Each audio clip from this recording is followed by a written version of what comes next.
but I'm going to tell you a little bit of my story and then a bit about Sisters Hope for those of you not familiar with the organization. I'm a Colorado transplant, moving here for love in summer of 2013. For 6 years, I kept my job in San Francisco. I was Chief Financial Officer of a large capital project. And since I was flying out there several times a month, I kept my beloved doctor at UC San Francisco. So when, just by chance, I found a lump in January of 2016, I went to his office that February. I was referred for a mammogram, my first, at age 41, and an ultrasound 2 days later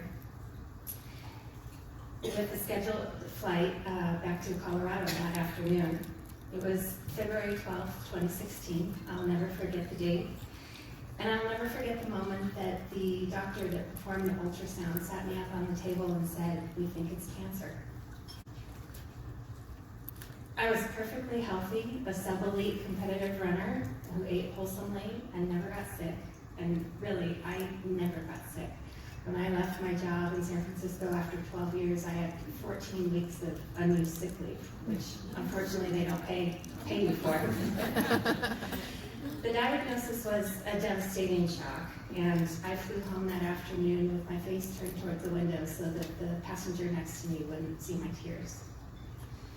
But I did immediately have my first experience with the Breast Cancer Sisterhood, getting on the phone with a very good friend of mine who had previously been diagnosed and was then dealing with a recurrence. And now we share a special, indescribable bond that can only be replicated when you meet another survivor, like you do at a Hope retreat. I found a terrific care team in Colorado at UC Health, many of whom are sitting at the table next to me. I started chemotherapy a month after the diagnosis, and I was determined to maintain my running lifestyle as much as possible. I ran the Boston Marathon during chemotherapy on my 42nd birthday.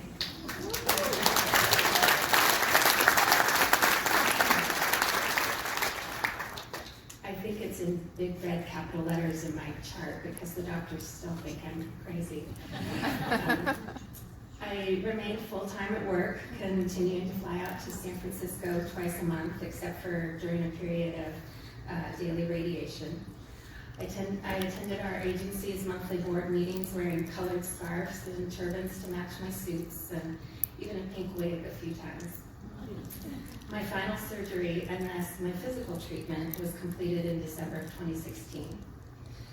And I don't remember how I found out about Sisters Hope. I was searching the web for something cancer-related in fall of 2016, and at some point there was a link to this organization that put on retreats for breast cancer survivors in the Google results. So I clicked the link, read the information, immediately applied to attend, and was accepted for the April 2017 retreat. A phrase every cancer survivor in this room will be familiar with and has maybe or even likely said aloud is, "Now what?" as treatment recedes in the background. For months, you've just been doing what the doctors told you, checking off the appointments like clockwork and not really thinking about what comes next. Surviving each day is the only goal, and it's exhausting. So there's very little thought given to the extended future, at least there wasn't for me. Your physical treatment is now finished, but perhaps the mental and emotional treatment may not even have begun yet. What now, you ask yourself? Some people tell you to pretend it never happened. You look great, they say, and they move on to another topic. But you can't pretend that it never happened. Your body is different. I never did make it back to the fitness level I was at pre-cancer, which was deeply distressful to me. I had one of the worst races of my running career, completing the Pikes Peak ascent that summer. Your mind is different. You may be forgetful, and yes, chemo brain and surgery brain are real. My memory is now my husband. You may be processing stress differently, having trouble sleeping, or dealing with anxiety, fear, depression, anger, maybe even survivor's guilt, or all of those things at once. Attending the Hope Retreat was just what I needed to figure out how to deal with these feelings and figure out what now. So how does the retreat help?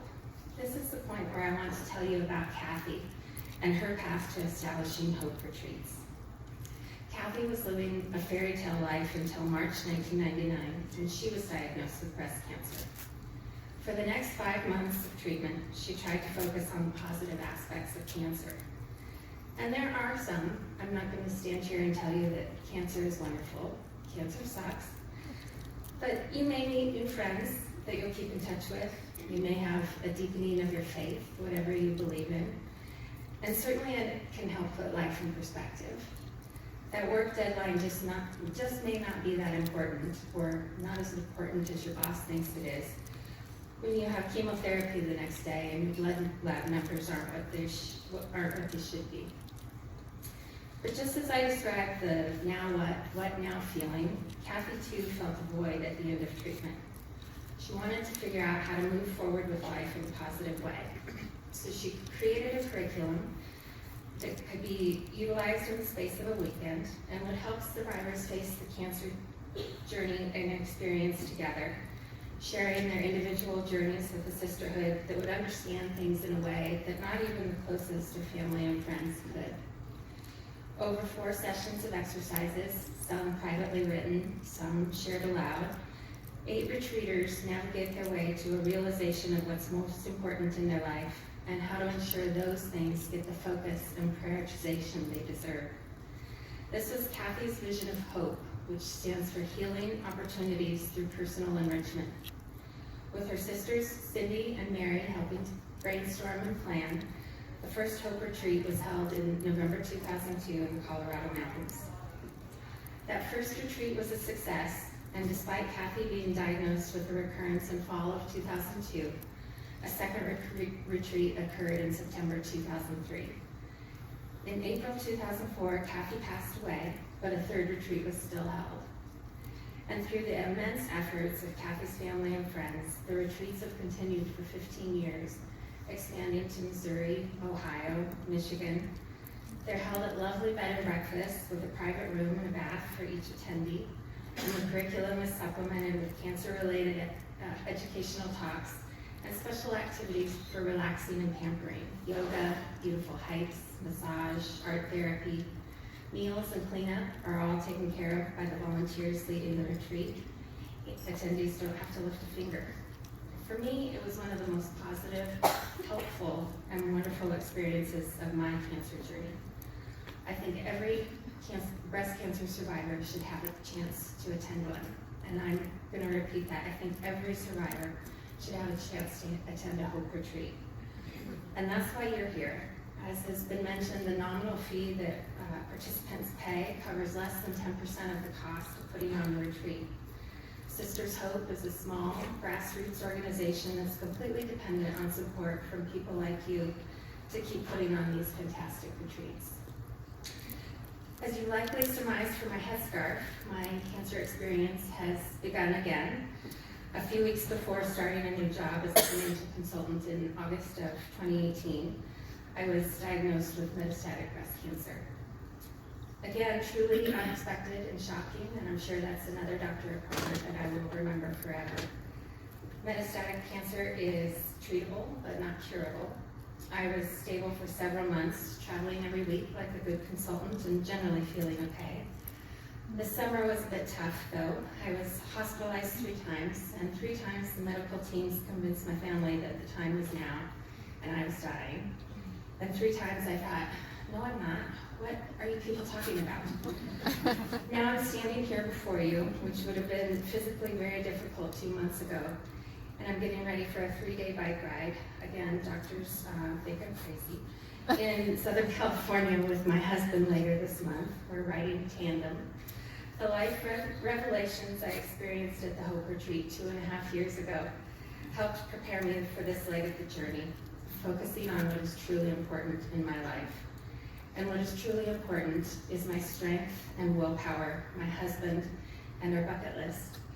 Because we never know what will happen or when. So we have to treasure this, as I told all my running teammates to think whenever they were having a bad running day. Treasure it anyway, because I may not be able to ever run again myself. In closing, I want to iterate how essential donations and events like this are for Sisters Hope's mission. This nonprofit has no paid staff, no office, and no regular stream of income to fund retreats. Kathy's family and volunteers, who are generally former retreaters, work extremely hard throughout the year so that retreats can continue. We so appreciate your donations, your purchasing tickets for the gift baskets, and your being here today. Thank you so much for your time and attention, and I'd like to have a round of applause for Terry and Lindsay and all the others that helped.